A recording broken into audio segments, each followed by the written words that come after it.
আমার নবী জান্নাতুল ফিরদাউসে গেলেন। যাওয়ার পরে শুনেন হঠাৎ করে আমার নবীজি তার সামনে দিয়ে যেন কে হেঁটে যায়। জিবরিল আমিনকে বলছেন, জিবরাইল বলো তো আমার আগেই তো জান্নাতে কেউ আসছে কি? জিবরাইল বলছেন, ইয়া রাসূলুল্লাহ কেউ আসে নাই। তাহলে বলো কার পায়ের আওয়াজ শোনা যায়? জিবরিল আমিন বলছেন, ইয়া রাসূলুল্লাহ আপনি একটু চেক করে দেখেন কার পায়ের আওয়াজ শোনা যায়। নবীজি ফলো করে দেখেন, এটা তো খড়মের আওয়াজ শোনা যায়, কাঠের জুতার আওয়াজ শোনা যায়। দুনিয়ার জমিনে কাঠের জুতা আমার বেলাল ছাড়া কেউ পড়ে না। আমার নবীজি বললেন, ও জিবরাইল এটা তো আমার কালো সাহাবী হাবশী গোলাম কৃতদাস বেলালের পায়ের আওয়াজ শোনা যায়। বেলালের পায়ের আওয়াজ কেমনে জান্নাতে আসলো? আল্লাহ জবাব দিলেন বিশ্ব নবীর, আমার বন্ধু হাবিবুল্লাহ আপনি আমাকে ভালোবাসেন, বেলালও আপনাকে ভালোবাসে। আপনি গভীর রাত্রে ঘুম থেকে উঠে আসার সময় দুনিয়ার কেউ হয়তো আপনাকে দেখে নাই, জানে নাই। দুনিয়ার সকল মানুষকে না জানাই আসতে পারে, আমার বেলালকে না জানাই আসতে পারেন না। বেলাল আমার কাছে দোয়া করেছে, আল্লাহ তাআলা বিশ্ব নবী যেখানে থাকবেন আমি ওখানে থাকতে চাই, নবীজি যেখানে যাবেন আমি ওখানে যেতে চাই। বেলালের এই কথাকে আমি আল্লাহ কবুল করে নিয়েছি। বেলাল দুনিয়া জীবিত থাকা অবস্থায় তার পায়ের আওয়াজকে রেকর্ড করে আমি আল্লাহ জান্নাতে রেখে দিয়েছি।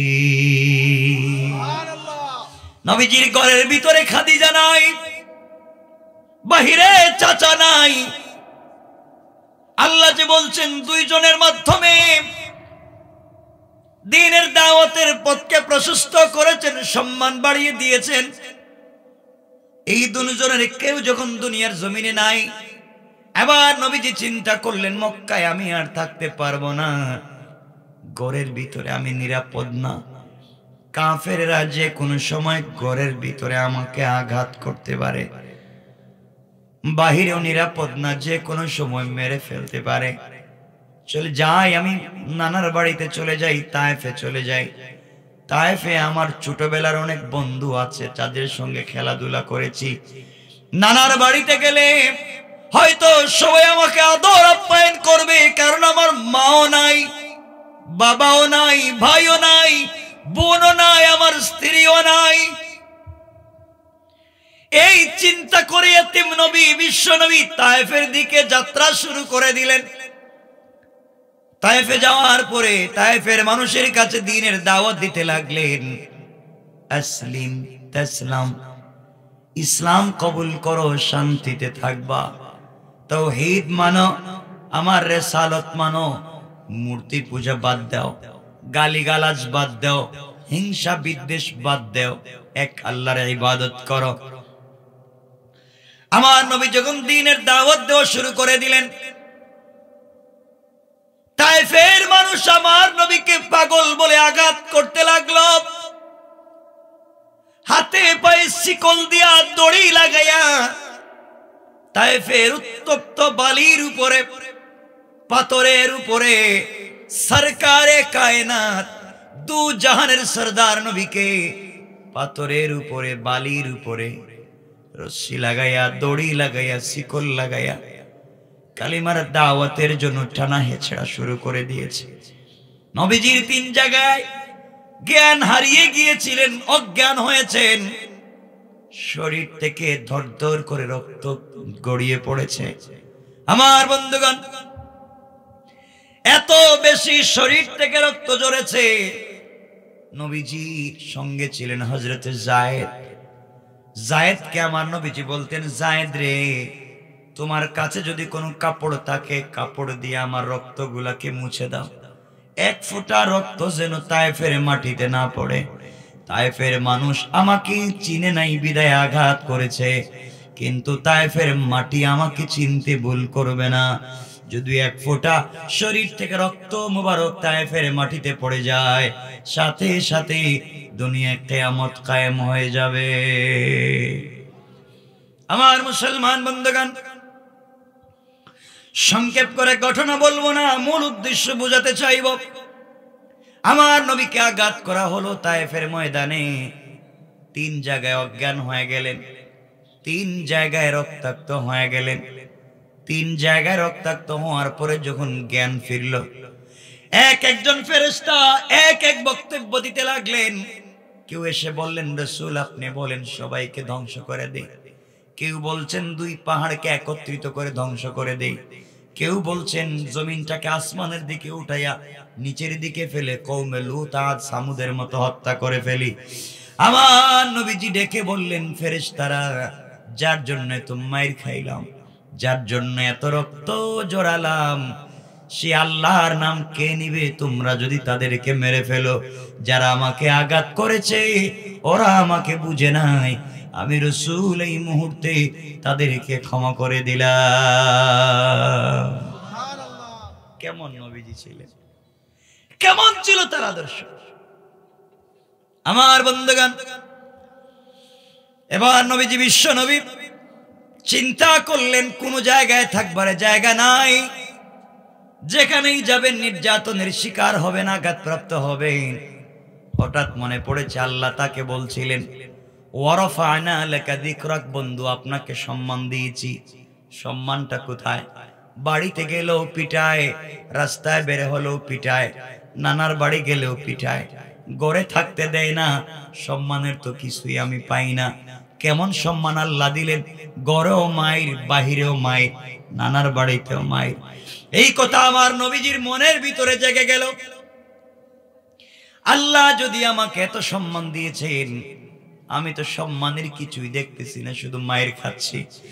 এই কথাগুলা বলে চিন্তা করলেন, রাত্রবেলা আমি কোথায় থাকবো? নিজের বাড়িতে যেতে পারবো না, তায়েফেও থাকতে পারবো না, কোথায় যাব? চিন্তা করে আমার নবীজি চিন্তা করলেন, উম্মে হানির বাড়িতে চলে যাই।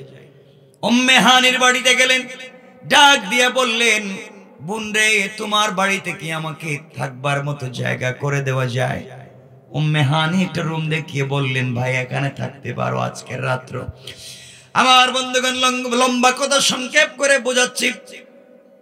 আমার নবীজি রাত্রবেলা গিয়েছেন, শরীরের দিকে তাকায় দেখেন, যেদিকে তাকায় দিকে রক্ত লেগে আছে, চামড়ার থেকে রক্ত বের হয়, শরীর মুবারক ফুলে গিয়েছে, গোটা বডিতে ব্যথা, কথা বলতে পারতেছেন না, গোটা বডিতে আঘাতের চিহ্ন। আমাদের মা আয়েশা সিদ্দিকা রাদিয়াল্লাহু তাআলা আনহা যখন আমার নবীজিকে গোসল করাতেন, একদিন গোসল করাতে যখন শরীরের মধ্যে পানি ডাললেন, পিঠের মধ্যে পানি ডাললেন, চিৎকার করে ডাক দিয়া বলছেন, স্বামী আমার, আপনার কি কোনোদিন বসন্ত রোগ হয়েছে? পিঠের মধ্যে এত বড় বড় কালো দাগ কিসের? আপনার শরীরে কোনো দাগ থাকবার তো কথা না, কারণ চাঁদের মধ্যেও কালো দাগ আছে, কিন্তু আপনার চেহারায় কোনো দাগ নাই, পিঠের মধ্যে এত দাগ আসলো কোত্থেকে? আমার নবীজি বললেন, আয়েশা, আমার জীবনে কোনোদিন বসন্ত রোগ হয় নাই রে।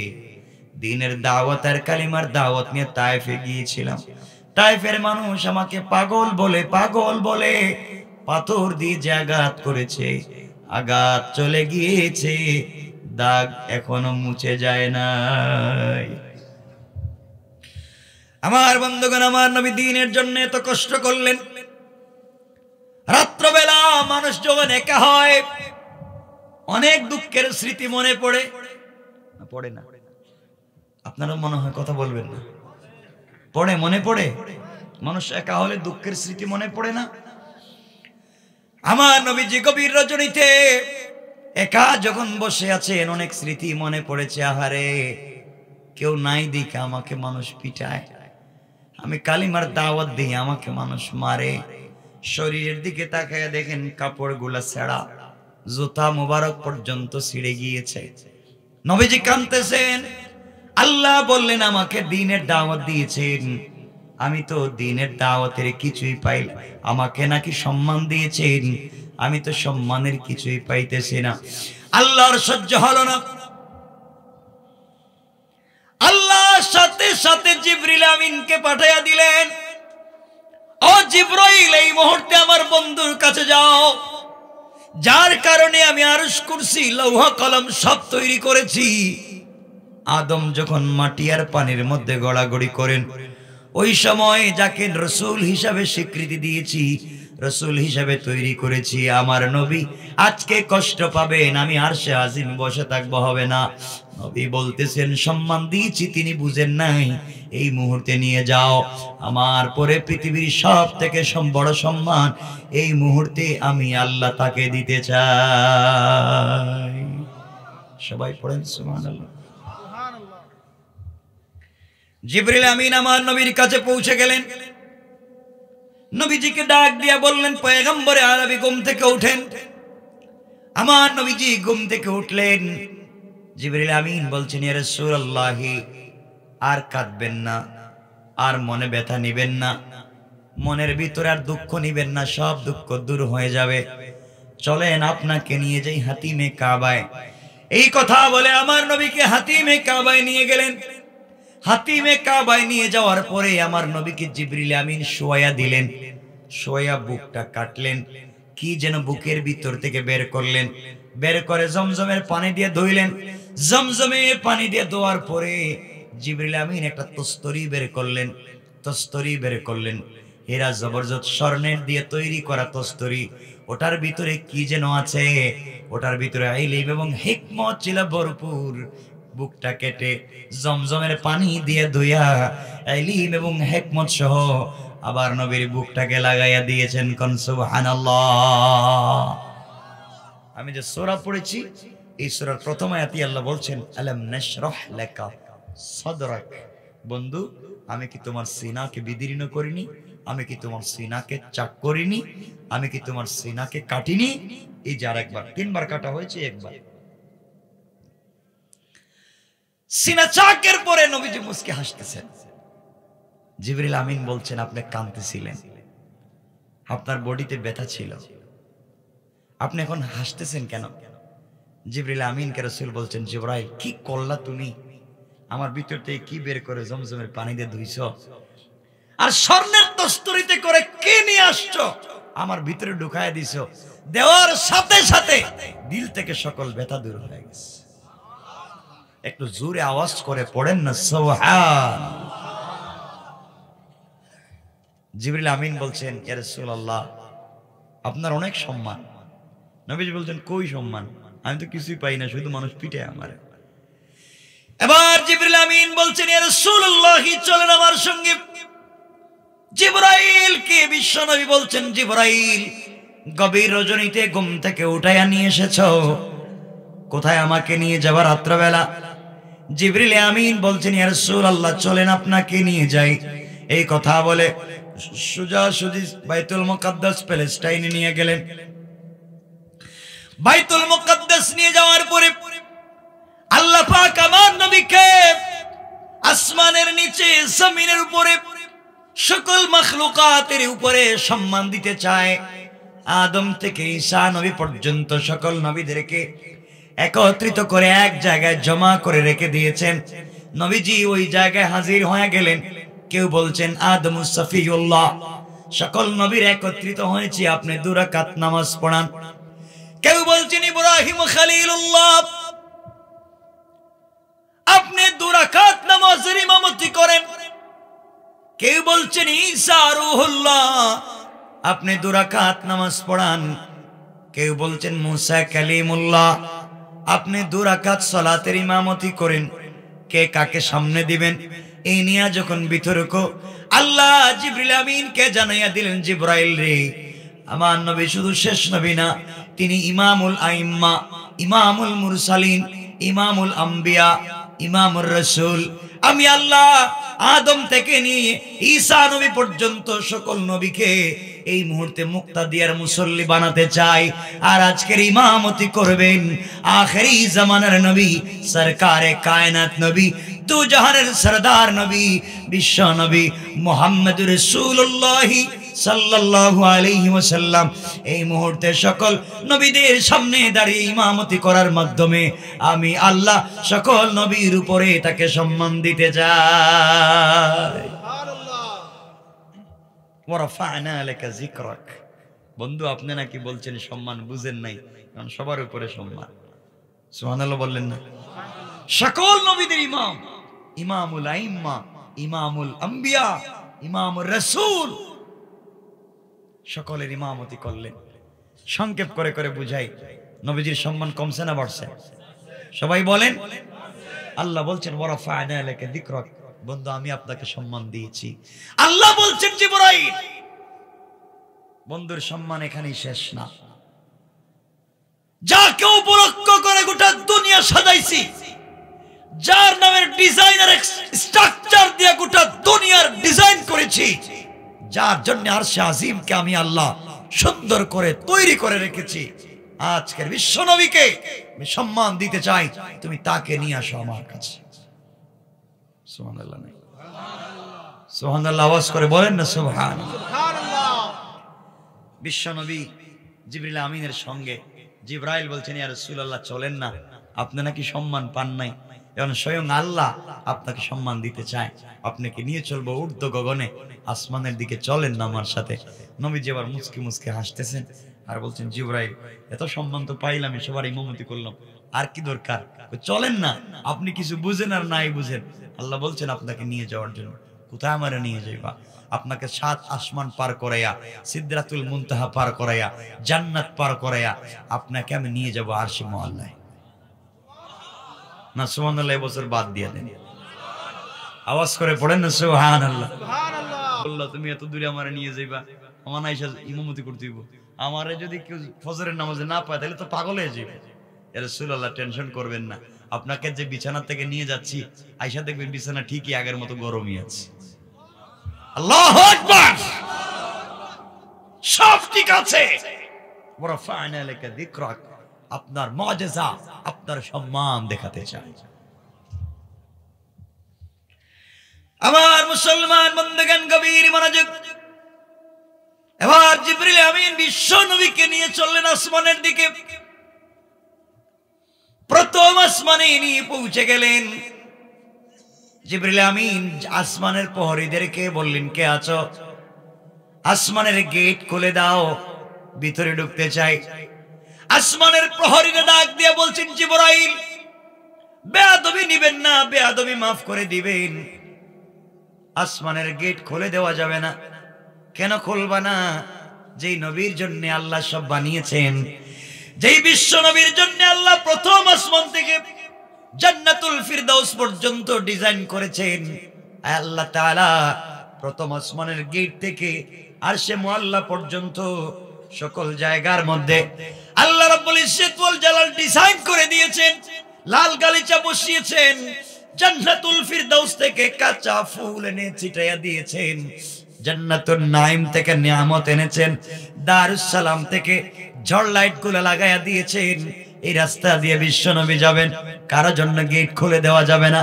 জিবরাইল বললেন প্রহরীরা শুনো রে, যার জন্য দুনিয়ার সৃষ্টি থেকে আজ পর্যন্ত ডিজাইন করে রাখা হয়েছে, সেই বিশ্ব নবী আমার সাথে আছে, দরজা খুলে দাও। আমার বন্ধুগণ সবাই আহলান সাহলান মারহাবান দেওয়ার জন্য গেট খুলে দিয়েছে। নবীজি প্রথম আসমানে পা দিলেন। আমি ঘটনা বলবো না, কার সাথে দেখা হলো কি হলো এগুলো সব বাদ, শুধু সম্মান দেখাবো। আসমানে পা দিলেন, এদিক সেদিক তাকাচ্ছেন, তাকায়া দেখেন আসমানের প্রথম গেটের ডিজাইন করা, যেখানে আল্লাহর নাম, এক পাশে রাসূলের নাম। আল্লাহু আকবার। ওয়ারাফা'না লাকা যিকরাক। নবীজি হাঁটতেছেন, দেখতেছেন পাতির ডিজাইনটা মুহাম্মদ আহমদ নাম দিয়ে ডিজাইন করা, লাল গালিচা, সব সংবর্ধনা রাসূলের নাম দিয়া। জিবরিল আমিন তো সামনে, নবীজি পিছনে। হঠাৎ জিবরিল আমিন পিছন দিকে তাকায় দেখেন নবীজি মুচকি হাসতেছেন। জিবরাইল বলছেন ইয়া রাসূলুল্লাহ আপনি হাসতেছেন কেন? জিবরাইল আমি জানতাম না আল্লাহ যে আমার এত ভালোবাসে। আমি প্রথম আসমান আয়েশা দেখি, যত কিছু দেখা যায় সব জায়গায় যেখানে আল্লাহর নাম ওখানে আমার নাম। আল্লাহু আকবার। আমার বন্ধুগণ চলতে চলতে এভাবে চলতে লাগলেন, এক এক আসমান করে সপ্তম আসমান পার হয়ে পৌঁছে গেলেন, জান্নাতে গেলেন। জান্নাতুল ফিরদাউসে যাওয়ার পরে জান্নাতুল ফিরদাউসের গেটে যখন দাঁড়ালেন, ঘটনা বলছি না, সব আসমানে দেখা হয়েছে, এক একজন পয়গম্বরের সঙ্গে কথা হয়েছে, এগুলা বাদ। আমার নবী চলে গেলেন জান্নাতুল ফিরদাউসে। ওখানে যাওয়ার পরে বিশ্ব নবী সাল্লাল্লাহু আলাইহি ওয়াসাল্লাম জান্নাতের গেটে তাকায়া দেখেন, জান্নাতের গেটে যত ডিজাইন করা আছে সকল ডিজাইন হচ্ছে আমার নবীর নাম দিয়া। নবীজি গেটের দিকে তাকাচ্ছেন। হযরত জিবরিল আমিন তো ভিতরে পৌঁছে গেছেন।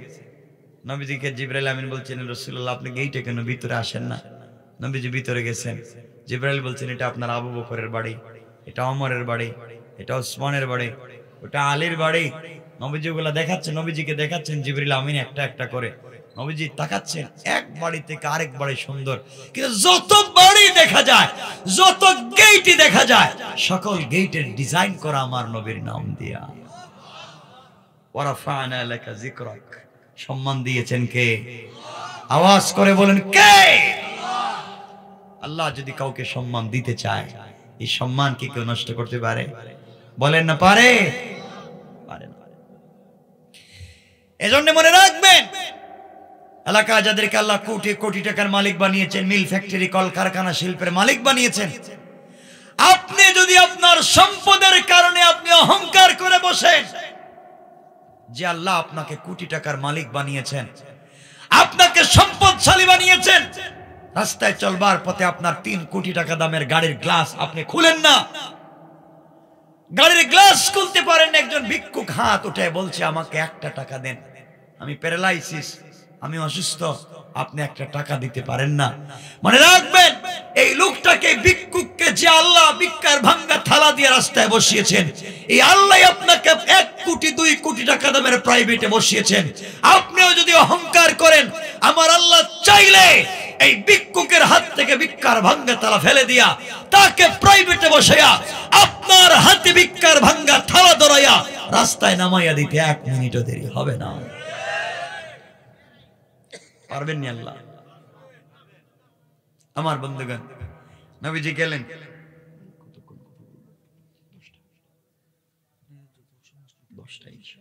লম্বা করবো না, আলোচনা অনেক লম্বা, কিন্তু বেশি লম্বা করবো না, আমাকে যেতে হবে কক্সবাজার, চিটাগাং।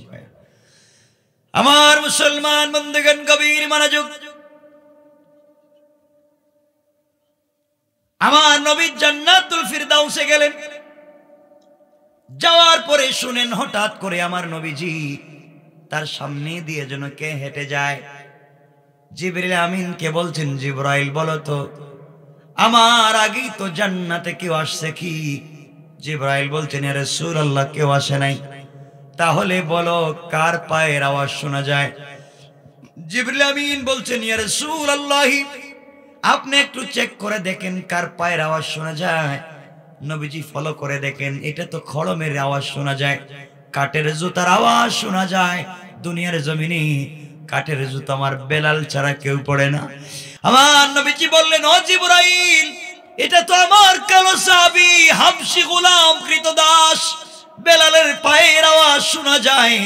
বেলালের পায়ের আওয়াজ কেমনে জান্নাতে আসলো?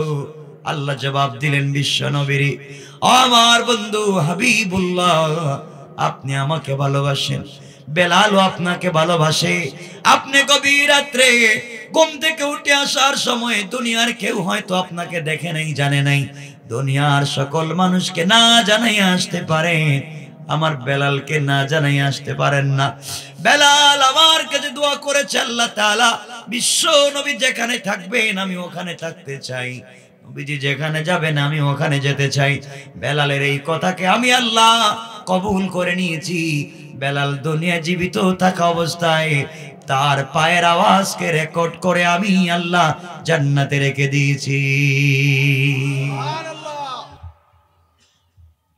আমার নবী জান্নাতে আর একটু ভিতরে গেলেন। আখরাজান নাসাই মিন তরিক যুহরিয়া নুরওয়াত আন আয়েশা রাদিয়াল্লাহু তাআলা আনহা قالت قال رسول الله صلى الله عليه وسلم دخلت الجنة فسمعت قراءة فقلت من هذا فقيل حارثة بن النعمان فقال رسول الله صلى الله عليه وسلم كذلكم البر وكان برا بأمه আমার নবী যার একটু সামনে গেলেন, যাওয়ার পরে শুনেন জান্নাতুল ফিরদাউসের ভিতরে কে যেন মধুর কণ্ঠে কোরআন তিলাওয়াত করে যায়। নবীজি জিবরাইলকে বলছেন, জিবরাইল, জান্নাতের ভিতরে এত সুন্দর করে কোরআন শরীফ পড়ে কে আমার আগে কেউ আসছে নাকি? জিবরাইল ডাক দিয়া বলছেন, ইয়া রাসূলুল্লাহ, না, আপনার আগে কেউ জান্নাতে আসে নাই। জিবরাইল, বলো তাহলে জান্নাতের ভিতরে কোরআন তেলাওয়াত করে কে? জিবরাইল জবাব দিলেন, ইয়া রাসূলুল্লাহ, আপনি একটু লক্ষ্য করে দেখেন। জিবরিল আমিনের কথায় বিশ্ব নবী কান লাগাইয়া শুনেন। এর কেউ না, তার গরিব সাহাবী, ছোট্ট সাহাবী হারিসা ইবনে নুমানের কোরআনের তেলাওয়াত শোনা যায়। জিজ্ঞাসা করলেন, জিবরাইল বলো, হারিসা ইবনে নুমান ক্ষেত খামারে কাজ করে, গরিব মানুষ, তার আওয়াজ কেমনে জান্নাত পর্যন্ত পৌঁছে গেল? জবাব আসলো, জিবরাইল জবাব দিলেন, ইয়া রাসূলুল্লাহ, আপনি জানবেন কেমনে? হারিসা ইবনে নুমান গতকালকে মায়ের খিদমত করেছে, মা তার খিদমতের উপরে সন্তুষ্ট হয়ে আল্লাহর দরবারে দুইটা হাত উঠাইয়া দোয়া করেছে। আল্লাহ তার মায়ের দোয়াকে কবুল করে দুনিয়ায় এসে জীবিত থাকা অবস্থায় তার কোরআনের তেলাওয়াতকে আল্লাহ জান্নাতে পৌঁছে দিয়েছে। আমার বন্দেগান গভীর মনোযোগ, এভাবে আমার নবীজি চলতে লাগলেন। সংক্ষেপ করে করে বলি, জান্নাতে গেলেন, সবগুলা জান্নাত দেখলেন। ইসরাফিলের অফিসে গেলেন, ইসরাফিলকে সালাম দিয়েছিলেন। ইসরাফিল প্রথমে জবাব দেন নাই। এরপরে আজরাইলের অফিসে গিয়েছেন, কথা বলেছেন। ওখানে আজরাইলের বিশাল বড় অফিস, সবার নাম বাবার নাম লেখা আছে। আমার বন্ধুগণ সব থেকে বের হলেন, জাহান্নামে দেখলেন। লম্বা ঘটনা, সব জায়গা থেকে বের হয়ে সিদরাতুল মুনতাহায় গেলেন। সিদরাতুল মানে বড়ই গাছ, কুল গাছ। মুনতাহা মানে শেষ প্রান্তরের ইন্তেহা, সৃষ্টির শেষ প্রান্তর একটা বড়ই গাছ আছে। নবীজি বলেন, এক একটা বড়ই 10 থেকে 70 মণ ওজন। আসতে বললেন সুবহানাল্লাহ। এক একটা পাতা হাতির কানের চাইতে বড়। আল্লাহু আকবার। জিবরিল আমিন রাসূলের পাককে ওখানে নিয়ে গেছেন সিদরাতুল মুনতাহায়, সৃষ্টির শেষ প্রান্তরের বড়ই গাছের নিচে। নবীজি ওখানে গেছেন, জিবরাইল দেখাচ্ছেন, দেখেন এই যে গাছ, এই যে সব। নবীজি গাছের পাতায় হাত দিয়া এতটুকুন হাসলেন, নবীজির মুখের সামনের দাঁত মোবারক বের হয়ে গেল, হাসির আওয়াজ হলো। জিবরাইল বলছেন, ইয়া রাসূলুল্লাহ, আপনাকে কান্নারত অবস্থায় ঘুম থেকে উঠে নিয়ে আসছি, আপনি তো হাসতেছেন। বলতেন, জিবরাইল, জানিস না আল্লাহ যে আমাকে এত ভালোবাসতেন আমি জানতাম না। গাছে আইসা দেখি গাছের পাতায় হাত দিয়া, গাছের কাঁচা পাতায়ও এক সাইডে আল্লাহর নাম, অপর সাইডে আমার নাম। আল্লাহু আকবার। ওয়ারফা'না লাকা যিকরাক। সম্মান দিয়েছেন কে? আওয়াজ করে বলেন কে? আমার বন্ধুগণ, বিশ্বনবী দেখতে লাগলেন এই সিদরাতুল মুনতাহা একটা কঠিন ইতিহাস আছে, কঠিন একটা ইতিহাস আছে সিদরাতুল মুনতাহায়। এটা বললে আলোচনা অন্যদিকে চলে যাবে। আশ্চর্য একটা ঘটনা আছে, যে ঘটনা 4 ধরনের হয়ে থাকে, আমরা সেদিকে যাব না। সিদরাতুল মুনতাহায় বিশ্বনবী, আবার জিবরিল আমিন বলছেন, ইয়া রাসূলুল্লাহ, ইয়া হাবিবাল্লাহ, পয়গম্বরে আরবি, বেয়াদবি মাফ করবেন, আপনার সঙ্গে কিছু কথা বলতে চাই। নবীজি বলছেন, জিবরাইল, কি বলতে চাও? জিবরাইল বলছেন, ইয়া রাসূলুল্লাহ, আপনার মন তো এখন আগের চাইতে ভালো, ফুরফুরে মিজাজের, হাসি খুশি সব ভুলে গিয়েছে। কোথায় ছিলেন? জমিনে। আসছেন সিদরাতুল মুনতাহায়। আমার নবী বলছেন, জিবরাইল, আমার আল্লাহ আমাকে তো ভালোবাসে, তো সম্মান দিয়েছে, আমি জানতাম না এত ভালোবাসেন। আবার জিবরাইল বলছেন, ইয়া রাসূলুল্লাহ, এই যে আমার পাসপোর্ট, পাসপোর্টে ভিসা আছে, পাসপোর্টের মেয়াদ আছে, ভিসার মেয়াদও আছে, কিন্তু আপনি যেই রাস্তা দিয়ে যাবেন এই রোড পারমিট আমার কাছে নাই, আমি রাস্তা দিয়ে যেতে পারবো না, আপনাকে ওখানে দাঁড় করে রেখে দিলাম, আমি এখান থেকে আপনার কাছ থেকে বিদায় নিতে চাই, সামনে আর যেতে পারবো না।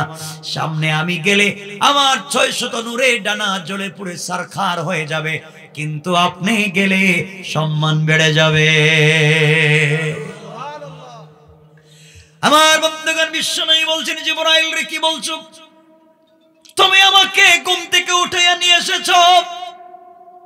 তুমি জানো আমার কেউ নাই, দুনিয়ার জমিনে আমার মা নাই, দুনিয়ার জমিনে আমার বাবা নাই, দুনিয়ার জমিনে আমার ভাই নাই, বন্ধু নাই, দুনিয়ার জমিনে আমার স্ত্রী খাদিজা নাই, দুনিয়ার জমিনে আমার চাচাও নাই। তুমি আমাকে সিদরাতুল মুনতাহায় এক গাছের নিচে বসায় রাইখা চলে যাও। একা একা আমি কোথায় যাব? রাস্তাঘাট তো চিনি না। এবার জিবরাইল বলছেন, পয়গম্বর আরবি, এখান থেকে আরশে মুআল্লা পর্যন্ত স্পেশাল একটা লাল গালিচার রাস্তা আমার আল্লাহ নিজের কুদরতের হাত দিয়ে তৈরি করেছে। পৃথিবীর কেউ এই রাস্তা দিয়ে যেতে পারবে না। একবার এই রাস্তা ব্যবহার হবে, শুধু আপনি হাঁটবেন এই রাস্তা দিয়া, আর কেউ যাবে না, কেউ যাবে না, কেউ যায়ও নাই, কেউ যাবেও না। এই রাস্তায় আমি উঠতে পারবো না। ওখান থেকে স্বয়ং আল্লাহ রাব্বুল ইজ্জত ওয়াল জালাল আপনাকে সংবর্ধনা দিয়া, সম্মাননা দিয়া, ইস্তিকবাল দিয়া আরশে আজিমে নিয়ে যেতে চায়। আগো বিশ্বনবী, বন্ধুর বন্ধুর ব্যাপার, প্রেমিক আর প্রেমিকের ব্যাপার, ওখানে আমাকে আল্লাহ রাখতে চায় না, তৃতীয় কাউকে রাখতে চায় না, সে আর আপনি ছাড়া কাউকে সেখানে এলাও করে না। এজন্য আমি আপনাকে ওখানে রেখে গেলাম, আমার নির্দেশ, বন্ধুকে ওখানে রেখে যাও। ওখান থেকে এখন সম্মান জানায়া আর শাজিমে নিয়ে যাবেন স্বয়ং আল্লাহ। আল্লাহু আকবার, আল্লাহু আকবার। কষ্ট হচ্ছে আপনাদের? ওয়ারাফা'না লাকা যিকরাক, ওই একটা আয়াতই বলবো যতক্ষণ কথা বলছি, ওয়ারাফা'না লাকা যিকরাক। আমাদেরকে তাফসীর শিখতে হবে। আমার বন্ধুগণ, সম্মানটা দিলেন কে? নবীজি গাছের গোড়া একা একা একা। জিবরাইল আছেন? বলে না। একা হলে কি হয়? দুঃখের কথা মনে হয়। মানুষ যখন দেখবেন,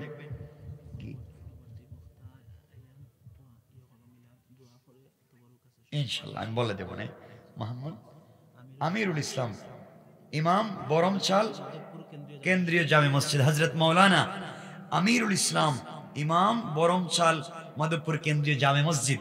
আমার পরে ভাই আসবেন, চমৎকার কথা বলবেন, আপনারা কথা শুনবেন। তাবারুক আছে, তাবারুক, গরম তাবারুক দিকে সবাই খেয়ে যাবেন আর সবাই খাবেন, কেউ যাবেন না ওইটা, আমরা কথা দেন। সবাই কিন্তু বলেন না, আরেকটু বলেন না। এই তো আমি খুশি, আপনারা থাকবেন ইনশাআল্লাহ, কেউ যাবেন না। আমার বন্ধুগণ, কথা শুনেন কি বলতে চাই। আমার বন্ধুগণ, বিশ্বনবী এখানে দাঁড়িয়ে আছেন, হঠাৎ দুঃখের কথা মনে পড়েছে। আরে আজকে যদি আমার স্ত্রী থাকতেন খাদিজা, কি সম্মান, তাকে গিয়ে বলতাম আমাকে এমন সম্মান দেওয়া হয়েছে, এমন খাবার দেওয়া হয়েছে, বলতাম, আমার স্ত্রীও তো প্রাউডফুল, কত খুশি হইতো, আমার স্বামীর এত সম্মান। কেউ নাই আজকে, আমার তো কষ্ট হচ্ছে। নবীজিগুলা মনে পড়তেছে।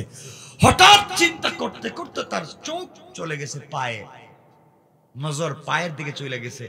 তাকাইয়া দেখেন শরীরের কাপড়গুলো ছেঁড়া, পায়ের জুতোটাও ছেঁড়া। আহারে, আর সে আজিমে আসছি, এই ছেঁড়া জুতো নিয়ে আল্লাহর বাড়িতে দেখা করতে যাইতেছি। নবীজি লজ্জা হচ্ছে। হঠাৎ মনে পড়েছে মুসা কালিমুল্লাহর কথা। আমার বন্ধুগণ, গভীর মনোযোগ।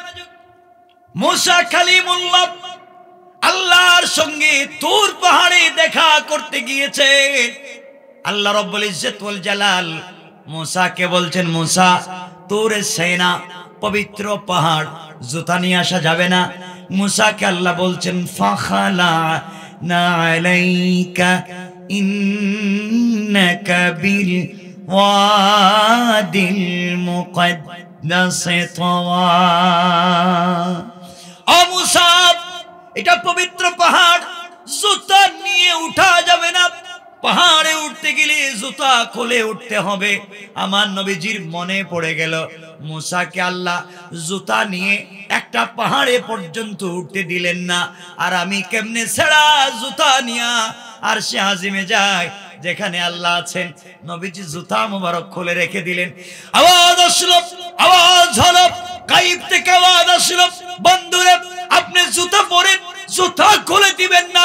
আপনি জানেন না আমি আল্লাহ আপনাকে তো সম্মান দিয়েছি, আপনার সেরা জুতার নিচে যেই ধূলিকণা গুলা রয়েছে আমি আল্লাহ তাআলা এই ধূলিকণা গুলার দ্বারা আমার আরশে আজিমকে সম্মানিত করতে চাই। ওয়ারাফা'না লাকা যিকরাক।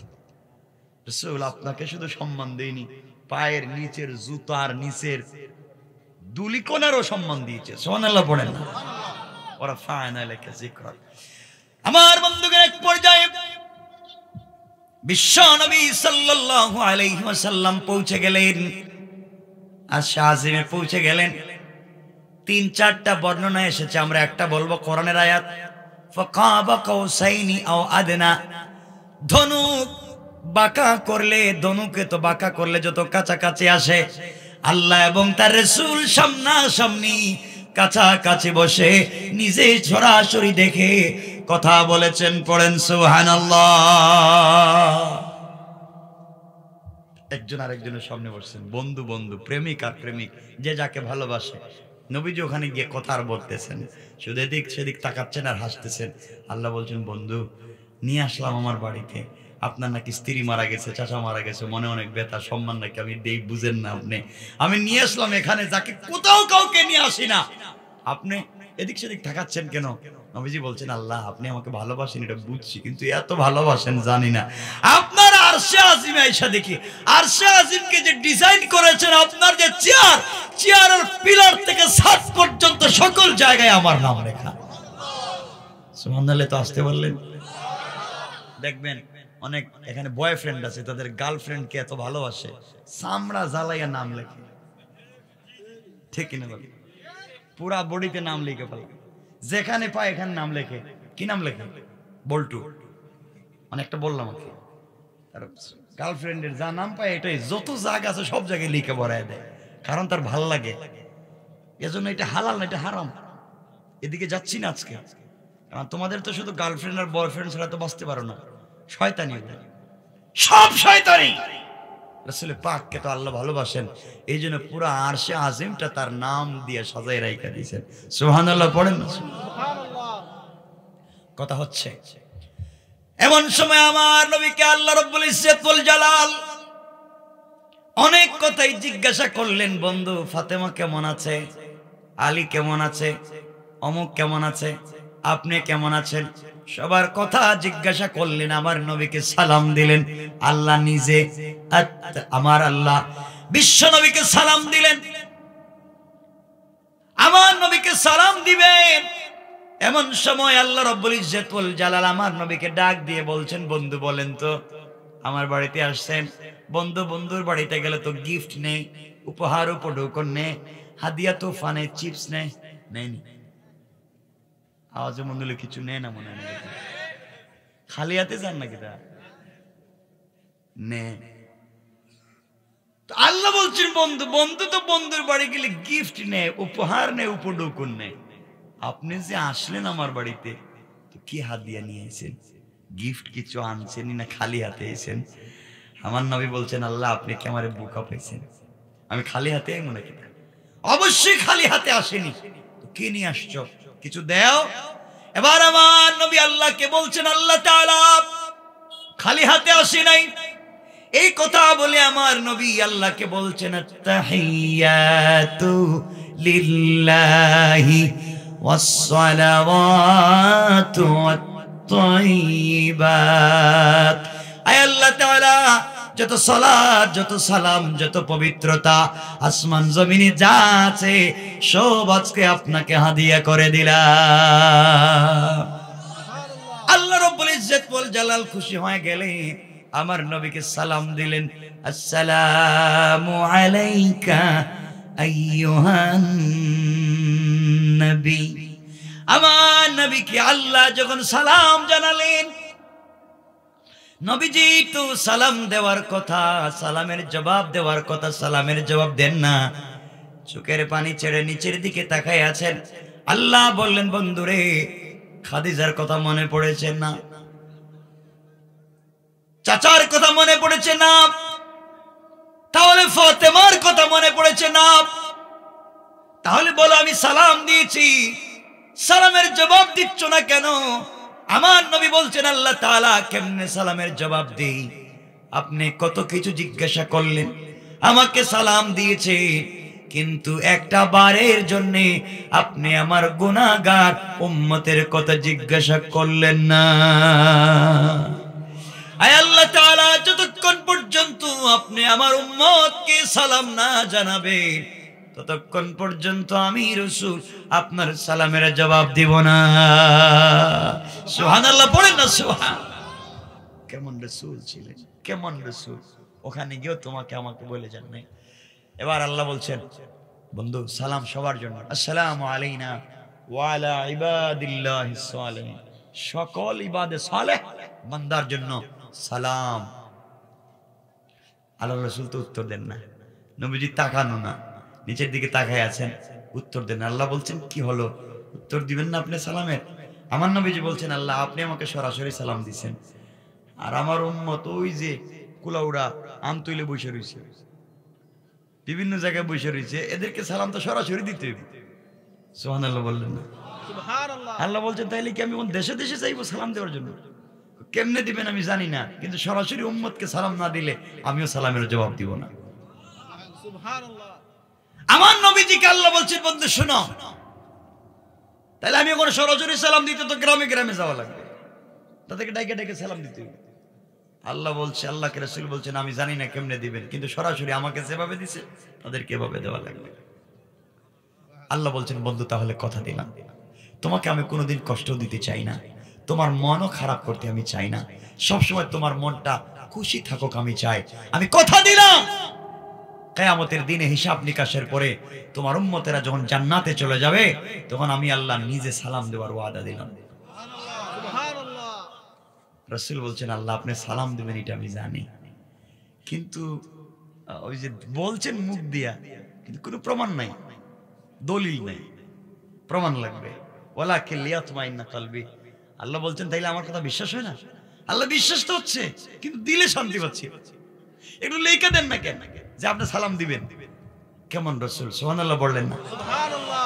আমার আল্লাহ এবার জানায় দিলেন, বন্ধুরা শোনো, জান্নাতের ভিতরে দারুস সালাম নামক একটা জান্নাত আছে। ওই জান্নাতের ভিতরে আমি আল্লাহ একটা প্রোগ্রাম করব। ওই প্রোগ্রামে হামদ পরিবেশন করার জন্য, হামদে বারি তাআলা পরিবেশন করার জন্য ইসরাফিলকে দাওয়াত করব, বিশেষ অতিথি হিসেবে দাউদ ইসলামকে দাওয়াত করব, আর প্রধান অতিথি হিসেবে দাওয়াত করব আপনাকে, সভাপতিত্ব করব স্বয়ং আমি আল্লাহ। ওই প্রোগ্রামের ভিতরে তোমার উম্মতদেরকে, জান্নাতি আমার গোলামদেরকে বসার জন্য এক একটা চেয়ার দিব, হীরা জবরদস্তি আকত মানে মুক্তা পাথর দিয়ে তৈরি করা এক একটা চেয়ার, জমিন থেকে আসমান পর্যন্ত উঁচা। ওই চেয়ারে তোমার উম্মতেরা বসে থাকবে, আর আমি আল্লাহ দাঁড়াইয়া দাঁড়াইয়া সবাইকে সরাসরি সামনাসামনি সালাম দেওয়ার ওয়াদা দিলাম। আল্লাহ কথা বলে কোরআনে একটা আয়াত নাজিল করে জানাইয়া দিলেন, তাহিয়াতুহুম ইয়াওমা ইয়ালকাউনাহু সালাম। আমার বন্ধু, জান্নাতে তোমার উম্মতের সঙ্গে আমি আল্লাহর যখন মুলাকাত হবে, সাক্ষাৎ হবে, আমি আল্লাহ তাদের সকলকে সালামের ওয়াদা দিলাম। পড়েন সুবহানাল্লাহ।